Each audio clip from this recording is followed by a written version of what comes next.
Welcome to the channel. Today we are going to show you how to easily add or change your profile photo in the Vimeo app on your mobile device.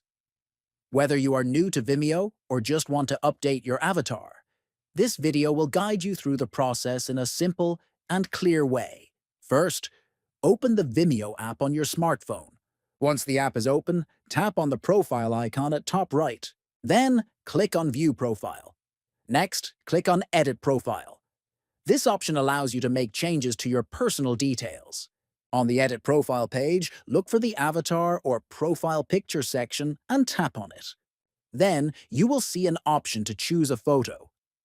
Tap on this option to access your phone's gallery. Browse through your photos and select the image you want to use as your new profile photo. After selecting the photo, click Done at the top right corner of the screen to confirm your choice. Finally, make sure to click Save at the top of the page to update your profile with the new photo. Your Vimeo profile will now display the image you selected, giving your account a fresh and personalized look. If you found this video helpful, make sure to like it, subscribe to the channel, and share it with your friends. Thanks for watching, and see you in the next video.